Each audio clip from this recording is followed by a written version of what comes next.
Okay, folks, let's wrap up this last bit of Chapter 1. So we ended the last little video with cloning individual organisms. Now we're going to start looking at genetic technologies that allow for the introduction of new genes into plants and animals. The introduction of new genes into plants and animals might be a potential therapeutic for treating genetic disorders, or they could be useful, for example, in agriculture, producing organisms that are, let's say, for example, resistant to certain viruses or resistant to certain herbicides. These two pictures are showing you two different genetically modified organisms, in this case mice and mosquito larvae. Both express something called GFP, green fluorescent protein. The gene for green fluorescent protein was first identified and cloned out of a jellyfish called Leucoria victoria.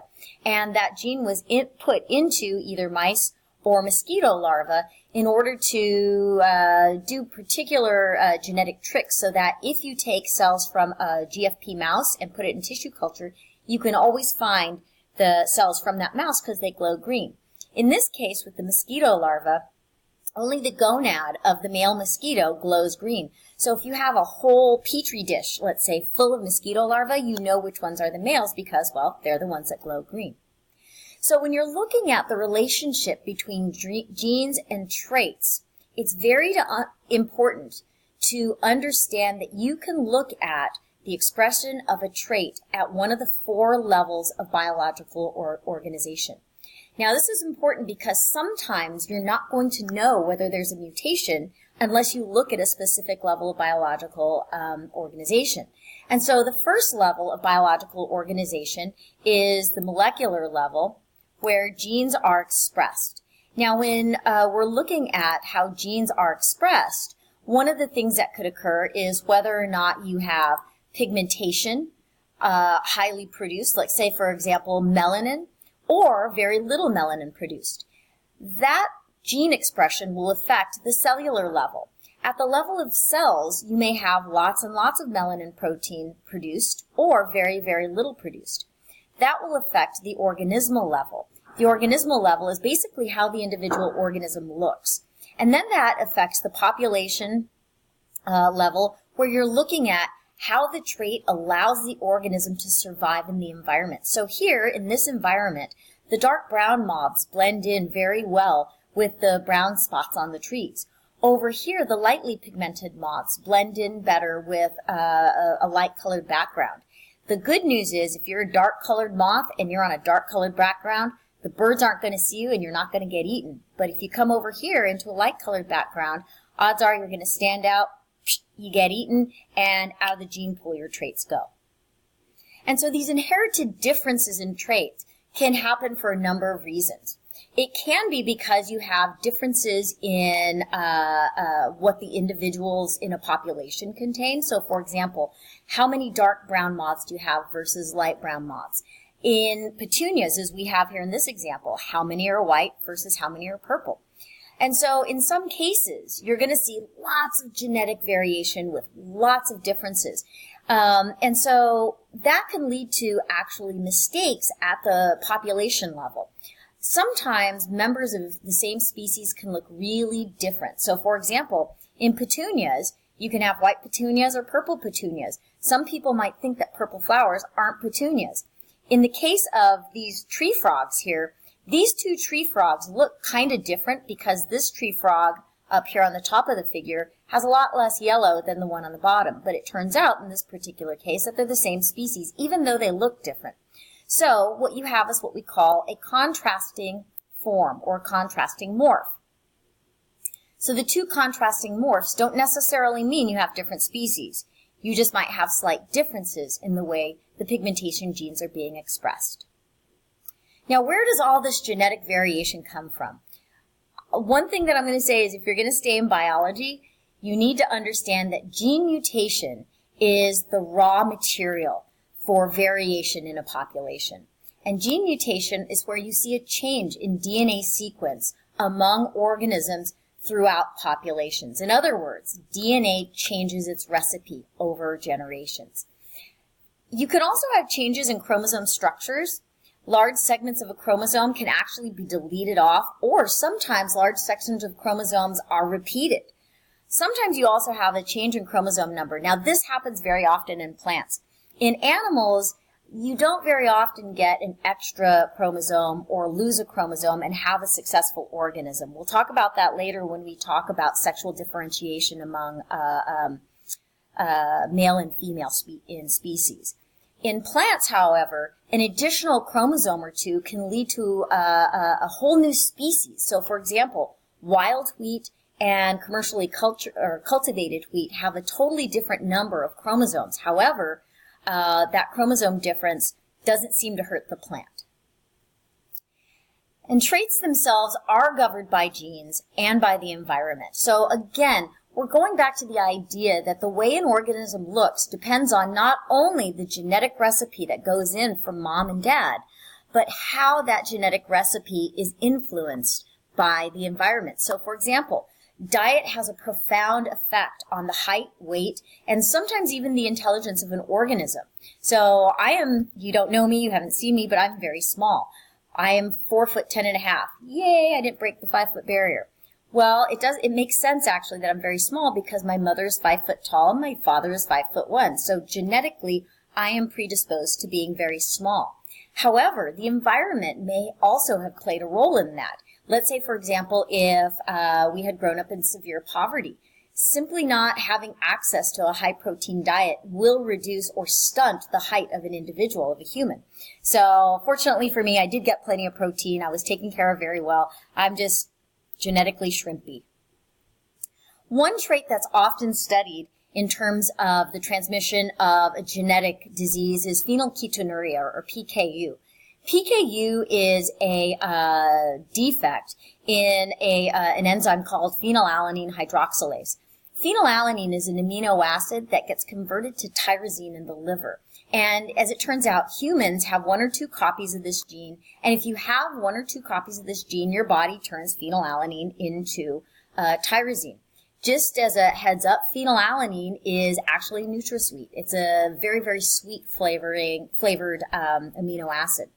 Humans with 2 copies of a really rare allele or a mutated allele can't metabolize phenylalanine. In other words, the phenylalanine begins to accumulate in the organism, in the person, and it causes a number of mental defects. And so what happens is, as newborns are born, their bodies will start consuming whatever proteins they're eating or consuming from their mother. And what ends up happening is any phenylalanine found in a protein will not be converted to tyrosine. And when that happens, the phenylalanine builds up in brain cells and kills brain cells, and it leads to, in some cases, very severe mental retardation. Nowadays, throughout the world, or at least throughout the United States and Western Europe, newborns are screened routinely for PKU, and individuals with this particular rare mutation are put on a very, very strict regimen of a phenylalanine-free diet. And those individuals end up developing normally. So in this picture, what we're seeing are 2 children that had been raised in a family that were not detected early on. And so both of them show neural defects. You can see that their legs are very thin, and the young woman has definitely muscular defects as a consequence of PKU deficiency. The youngest individual in the family was identified, and she was given the appropriate treatment, and so this individual ends up developing normally. So how are many of these traits passed on? Well, we're going to start talking about sexual reproduction and the generation of gametes, in other words, mitosis and meiosis, in the next couple of chapters. We're also going to be talking about Gregor Mendel. In the 19th century, Gregor Mendel determined basically the principles of inheritance as a consequence of the passage of chromosomes from parents to offspring. At the time, he just called it genetic material. He didn't know about chromosomes or genes, but he knew it had to happen at some point in time during the generation of gametes. So during sexual reproduction, genes are passed from parent to offspring. Mom gives you half your information and dad gives you the other half. In organisms that are diploid, you get 2 copies of every chromosome, one from mom, one from dad. So chromosome 1 from mom and chromosome 1 from dad cooperate to generate certain traits in an organism. The 2 copies are called homologous. We'll get to that. Or homologs. Homologs have the same gene, but they're not necessarily the same recipe. And we'll talk about what homologous alleles are shortly. In humans, we have 46 chromosomes, or 23 homologous pairs of chromosomes. In other words, 23 or 2 chromosome 1s, 2 chromosome 2, all the way down to 22. And then we have the sex chromosomes. In this individual, you have 2 X chromosomes, and that's a female. An X and a Y would be a male. In gametes, you have half that number. We call them haploid, or half, kind of like haploid, but it's haploid. Sperm and egg cells contain only 23 chromosomes. 23 plus 23 get together, boom, you have 46, and you go back to diploid representation. And so in the union of egg and sperm, or fertilization, the diploid number of chromosomes is restored, and then the organism goes on to develop.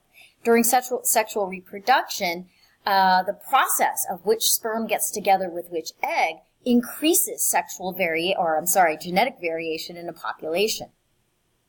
So the composition of a given species changes over many generations, and that change is called biological evolution.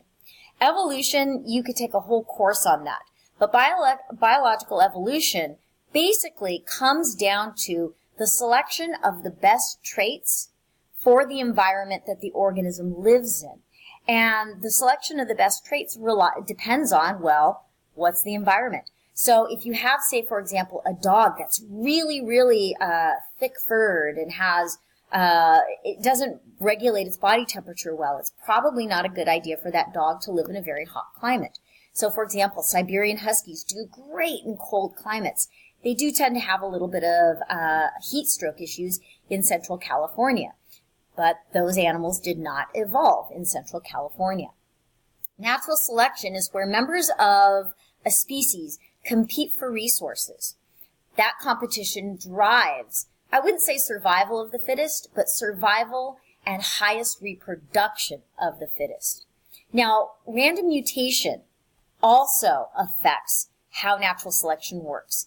We have neutral alleles. These alleles don't give anything an advantage or a disadvantage to an individual. There are beneficial alleles that are advantageous to individuals. So, for example, a beneficial allele for lions might be the potential to put on lots of muscle so that the lion could get lots of resources, be a strong lion. A deleterious allele would be something like PKU, deficiency.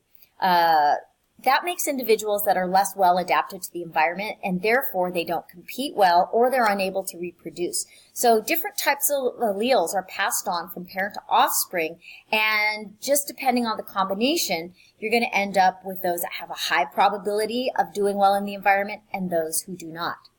But the composition of a species, as it changes over many, many generations, is going to lead to an accumulation of what we call the best fit for that environment. So an example is the evolution of equus, or the modern day horse. So in this figure, you're looking at a branching diagram showing you the development or the proposed changes from the original horse-like organism to the modern day equus or horse that has a larger size, very few toes, very early organisms had more toes, and a modified jaw for grazing. So these traits were very important for the development of the modern horse.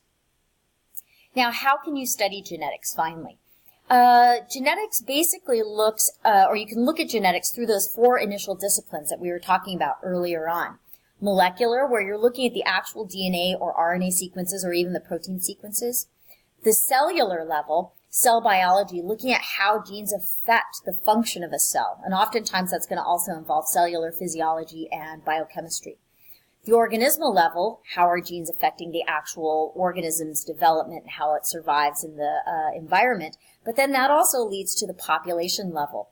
What is the combination of genes in a population that actually allows the population to continue moving on generation after generation?